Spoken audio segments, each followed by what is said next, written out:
ಆತ್ಮೀಯ ಬಂಧುಗಳೇ, ಶ್ರೀರಾಮಚರಿತ ಮಾನಸ ಕಿಷ್ಕಿಂಧ ಕಾಂಡ. ಇದರಿಂದ ಇವತ್ತು ಚೌಪಾಯಿಗಳು ಮತ್ತು ದೋಹೆಯನ್ನು ತಿಳ್ಕೊಳ್ಳೋಣ.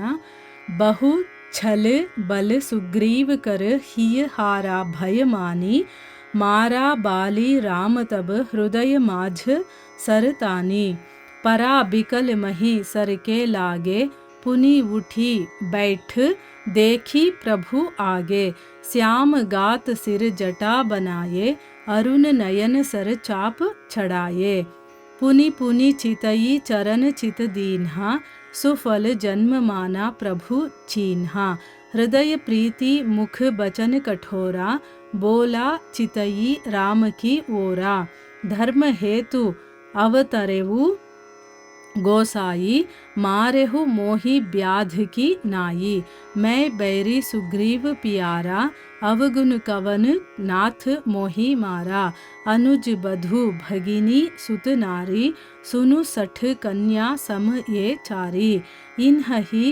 कुदृष्टि बिलोकई जोई ताही बधे कछु पाप न होई मूढ़ तो ही अतिशय अभिमाना नारी सिखावन करसी न काना मम भुज बल आश्रित ते ही जानी मारा चहसी अधम अभिमानी.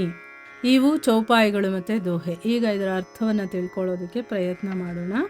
ಇಲ್ಲಿ ತುಳಸಿದಾಸರು ಹೇಳ್ತಾರೆ, ರಾಮ ಸುಗ್ರೀವನನ್ನು ಗುರುತಿಸೋದಕ್ಕೋಸ್ಕರ, ಅಂದರೆ ಅವರಿಬ್ಬರು ನೋಡೋದಕ್ಕೆ ಒಂದೇ ಥರ ಇರ್ತಾರೆ, ವಾಲಿ ಮತ್ತು ಸುಗ್ರೀವ. ಸೊ ರಾಮನಿಗೆ ಯಾರ ಮೇಲೆ ಬಾಣ ಬಿಡಬೇಕು ಅನ್ನೋದೇ ಗೊತ್ತಾಗಲಿಲ್ಲ. ಅದಕ್ಕೋಸ್ಕರ ವಾಲಿಯಿಂದ ಏಟ್ ತಿಂದು ಬಂದಂಥ ಸುಗ್ರೀವ ಹೇಳ್ತಾನೆ, ನಮ್ಮಣ್ಣ ಅಲ್ಲ ಅವನು ನನ್ನ ಕಾಲ ಅಂತಂದ್ಬಿಟ್ಟು. ಅದಕ್ಕೆ ರಾಮ ಹೇಳ್ತಾನೆ, ನೋಡಪ್ಪ, ನಿಮ್ಮಿಬ್ಬರಲ್ಲಿ ಯಾರು ನೀನು ಅಂತಲೇ ಗುರುತಿಸೋದಕ್ಕಾಗಲ್ಲ, ಇಬ್ಬರು ಒಂದೇ ಥರ ಕಾಣಿಸ್ತಾ ಇದ್ದೀರಾ. ಅದಕ್ಕೋಸ್ಕರ ಕೊರಳಿಗೆ ಒಂದು ಹೂವಿನ ಹಾರವನ್ನು ಹಾಕ್ತಾನೆ. ಈಗ ನನಗೆ ಗುರುತಿಸೋದಕ್ಕಾಗತ್ತೆ ಅಂತಂದ್ಬಿಟ್ಟು ಒಂದು ಮರದ ಹಿಂದೆ ನಿಂತ್ಕೊಂಡು ನೋಡ್ತಾ ಇರ್ತಾನೆ. ಮತ್ತು ವಾಲಿ ಸುಗ್ರೀವರಲ್ಲಿ ಇನ್ನೂ ಬೇಕಾದಷ್ಟು ರೀತಿ ಕಾಳಗವಾಗುತ್ತೆ. ಶ್ರೀರಾಮ ಒಂದು ಮರದ ಮರೆಯಲ್ಲಿ ನಿಂತ್ಕೊಂಡು ನೋಡ್ತಾ ಇರ್ತಾನಲ್ಲ, ಸುಗ್ರೀವ ಏನು ಮಾಡ್ದ, ತುಂಬ ಚಾಕಚಕ್ಯತೆಯಿಂದ ಹೋರಾಡ್ತಾನೆ. ಕೊನೆಗೆ ಹೆದರಿ ಎದೆಗುಂದಿದಾಗ, ಅಂದರೆ ಅವನು ಹೆದರ್ಕೊಳ್ತಾನೀಗ. ಆ ಸಮಯದವರೆಗೂ ಕಾಯ್ತಾನೆ ರಾಮ.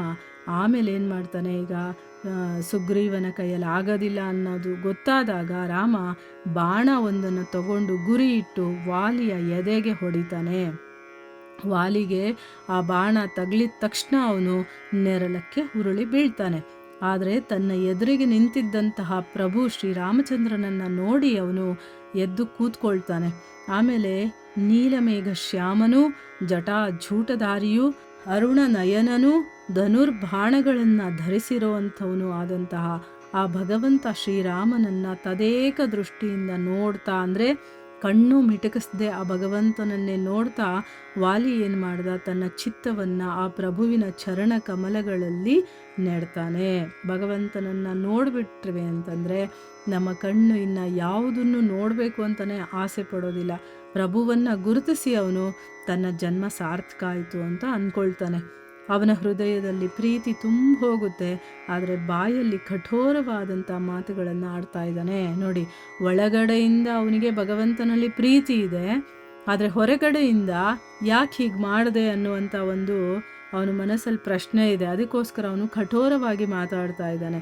ಅವನು ರಾಮನ ಕಡೆ ತಿರುಗಿ ಈ ರೀತಿ ಹೇಳ್ತಾನೆ, ಸ್ವಾಮಿ, ತಾವು ಧರ್ಮರಕ್ಷಣೆಗೋಸ್ಕರ ಅವತಾರ ಮಾಡಿದ್ದೀರಾ ಅಂತ ನನಗೆ ಗೊತ್ತು, ಆದರೆ ನನ್ನನ್ನು ಬೇಡನ ಹಾಗೆ ಕದ್ದು ಮರದ ಮರೆಯಿಂದ ಹೊಡೆದಿದ್ದೀರಲ್ಲ, ನಾನು ನಿಮಗೆ ವೈರಿನಾ ಅಂತ ಕೇಳ್ತಾ ಇದ್ದಾನೆ. ಅಂದರೆ ಮುಂದೇನೂ ಬಂದಿಲ್ಲ, ನೀವು ಮರದ ಮರೆಯಿಂದ ನೀವು ನನ್ನನ್ನು ಹೊಡಿತೀರಲ್ವ, ನಾನೇನಾದರೂ ನಿಮಗೆ ಶತ್ರುನಾ? ಸುಗ್ರೀವ ಮಾತ್ರ ನಿಮಗೆ ಪ್ರೀತಿ ಪಾತ್ರನಾಗಿರುವಂಥವನ, ಅವನಿಗೋಸ್ಕರ ನನ್ನನ್ನೇ ಕೊಂದಿದ್ದೀರಲ್ಲ ಅಂತಂದ್ಬಿಟ್ಟು ಕೇಳ್ತಾನೆ. ಆಮೇಲೆ, ಸ್ವಾಮಿ, ಯಾವ ಅಪರಾಧ ಮಾಡಿದ್ದಕ್ಕೋಸ್ಕರ ನನಗೆ ಶಿಕ್ಷೆ ಕೊಡ್ತಾ ಇದ್ದೀರಾ ಅಂತ ಕೇಳ್ತಾನೆ. ಅಂದರೆ ಸುಗ್ರೀವ ನಾನು ಇಬ್ಬರು ಒಂದೇ ಅಲ್ವಾ, ನೀನು ಸಮದರ್ಶಿ ಬೇರೆ ಅಂತ ಅವನು ಗೊತ್ತಿರುತ್ತೆ, ಎಲ್ಲರನ್ನು ಒಂದೇ ದೃಷ್ಟಿಯಿಂದ ನೋಡುವಂಥವನು. ಆದರೆ ಇಲ್ಲಿ ನೋಡಿದ್ರೆ ನೀನು ಮರದ ಮರೆಯಲ್ಲಿ ನಿಂತ್ಕೊಂಡು ಸುಗ್ರೀವನಿಗೋಸ್ಕರ ನನ್ನನ್ನು ಕೊಂದಿಯಲ್ಲ, ನಾನೇನು ತಪ್ಪು ಮಾಡಿದ್ದೀನಿ ಅಂತಂದ್ಬಿಟ್ಟು ಕೇಳ್ತಾ ಇದ್ದಾನೆ.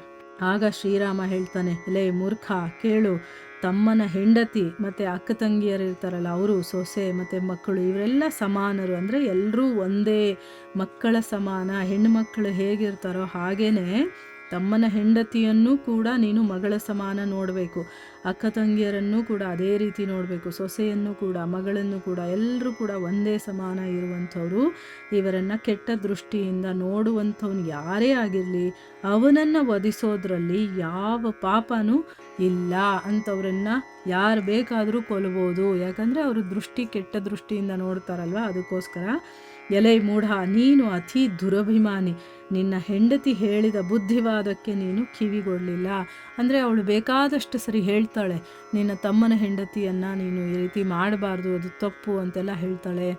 ಆಮೇಲೆ ಸುಗ್ರೀವನ ಜೊತೆ ಇರುವಂಥವ್ರು ಯಾರು ಅನ್ನೋದ್ರ ಬಗ್ಗೆನೂ ಹೇಳ್ತಾಳೆ. ಅವರೆಲ್ಲ ಕಾಲನನ್ನೇ ಗೆಲ್ಲೋರು, ಅವ್ರ ಜೊತೆ ನೀನು ಯುದ್ಧ ಮಾಡೋಕ್ಕೆ ಹೋಗಬೇಡ ಅಂತೆಲ್ಲ ಹೇಳ್ತಾಳೆ. ಆದರೆ ನೀನು ಕೇಳಲಿಲ್ಲ ಅಲ್ವಾ, ಯಾಕೆಂದರೆ ನೀನು ದುರಹಂಕಾರಿ, ನಿನಗೆ ಅಹಂಕಾರ ಜಾಸ್ತಿ, ನಿನಗೆ ಅಭಿಮಾನ ಜಾಸ್ತಿ ಇದೆ. ಅದಕ್ಕೋಸ್ಕರ ನಿನ್ನ ಹೆಂಡತಿ ಏನು ಹೇಳಿದ್ಲೋ ಆ ಬುದ್ಧಿವಾದದ ಮಾತನ್ನು ನೀನು ಕೇಳಲಿಲ್ಲ. ಸುಗ್ರೀವ ನನ್ನ ಭುಜಬಲದ ಆಶ್ರಯವನ್ನು ಪಡೆದಿದ್ದಾನೆ ಅಂತ ತಿಳಿದ್ರೂ ಕೂಡ ನೀನು ಅವನನ್ನು ಕೊಲ್ಲಬೇಕು ಅಂತ ಅಂದ್ಕೊಂಡ್ಯಲ್ಲ ಅಂತಂದ್ಬಿಟ್ಟು ಹೇಳ್ತಾನೆ. ಅಂದರೆ ಭಗವಂತನೇ ಆಶ್ರಯ ಕೊಟ್ಟಿದ್ದಾನೆ ಅಂತಂದಮೇಲೆ ಅವ್ರನ್ನ ನಾವು ಏನೂ ಮಾಡೋಕ್ಕಾಗಲ್ಲ ಅನ್ನೋದು ನಿನಗೆ ಗೊತ್ತಿರಬೇಕಿತ್ತು. ನಿನ್ನ ಹೆಂಡತಿ ಅಷ್ಟು ಹೇಳಿದ್ರೂ ಕೂಡ ನಾನು ಅವನಿಗೆ ಆಶ್ರಯ ಕೊಟ್ಟಿದ್ದೀನಿ, ನನ್ನ ಮೇಲೆ ಅವನು ಡಿಪೆಂಡ್ ಆಗಿದ್ದಾನೆ ಅಂತ ಗೊತ್ತಿದ್ರೂ ಕೂಡ ಅವನನ್ನು ಕೊಲ್ಲಬೇಕು ಅಂತ ನೀನು ಅಂದ್ಕೊಂಡ್ಯಲ್ಲ ಅಂತಂದ್ಬಿಟ್ಟು ಹೇಳ್ತಾನೆ. ಅಂದರೆ ಇಲ್ಲಿ ಯಾಕೆ ನಿನಗೆ ನನ್ನ ಮೇಲೆ ನಿನಗೆ ಕೋಪ ಅಥವಾ ನನಗೆ ಶಿಕ್ಷೆ ಕೊಡ್ತಾ ಇದೆಯಾ, ಸುಗ್ರೀವ ಅಂದರೆ ಇಷ್ಟನಾ, ನಾನು ನಿನ್ನ ಶತ್ರುನ ಅಂತ ಕೇಳಿದಾಗ ಅವನು ಕೊಡುವಂಥ ಉತ್ತರ ಇದು. ಅಂದರೆ ನಿನ್ನ ತಮ್ಮನ ಹೆಂಡತಿಯನ್ನು ನೀನು ಕೆಟ್ಟ ದೃಷ್ಟಿಯಿಂದ ನೋಡಿದೆ.